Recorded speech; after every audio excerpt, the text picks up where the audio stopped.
My name is Dr. Robert Mudida. I'm a senior lecturer at Strathmore Business School at the Center for Public Policy and Competitiveness.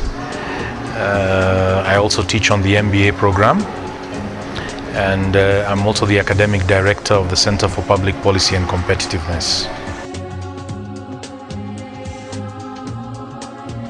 Well, it means that you need more Kenya Shilling units to purchase a unit of the dollar.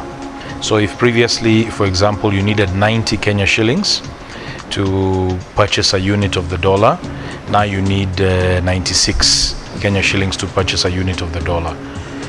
Yeah, because the way our exchange rate is quoted, it's quoted in what is called a direct exchange rate quote, okay, which is number of domestic currency units per unit of the foreign currency. Yeah, so in that kind of system, a depreciation represents a situation where you need more Kenya Shillings to buy a unit of the US dollar or any other currency. I would say this year the dynamics are a bit unique, okay, because the depreciation of the Kenya Shilling against the dollar is not unique. In fact, it's a trend that's being experienced both regionally and globally. This has arisen from the appreciation of the US dollar globally over the last few months, okay, because of the revival of the US economy. The US economy was struggling for quite a number of years, but in the last couple of years they've been making a revival, an economic revival, and especially since late last year the US economy has really picked up, and that restored confidence in the US economy has meant that many more investors are willing to invest in US financial instruments like US Treasury bills and US Treasury bonds. And so that increased investment in dollar-denominated assets has increased demand for the US dollar, which is considered now a much safer currency.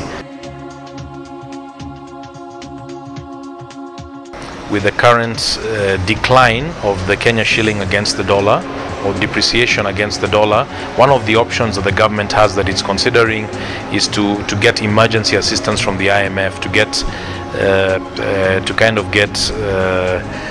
assistance which will help to stabilize the Kenya Shilling against the dollar. The other option is to raise interest rates. Raising interest rates might seem like the way to go, but remember, in a country's interest rate policy, the central bank is always trying to balance between growth and inflation.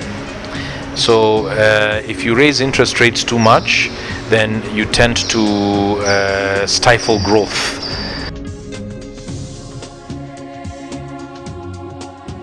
There are sectors of the economy that benefit from a depreciation.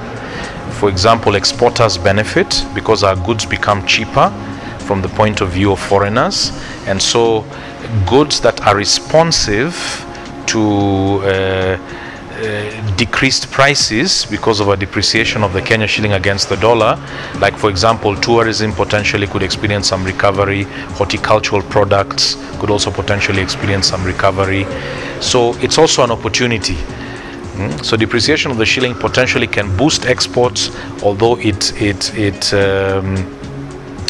makes imports more expensive, which can lead to inflation, but potentially also it can improve.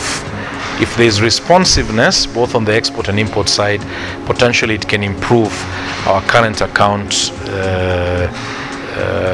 balance.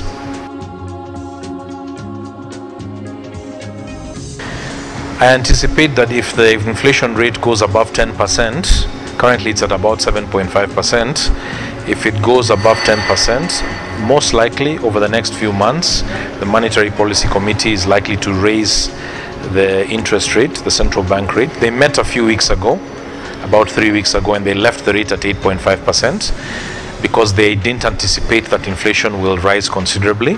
And I think if the other interventions, like central bank interventions, selling dollars to the market, and assistance from the IMF, emergency assistance, helps to stabilize the Kenya Shilling, then there'll be no need to raise the interest rate.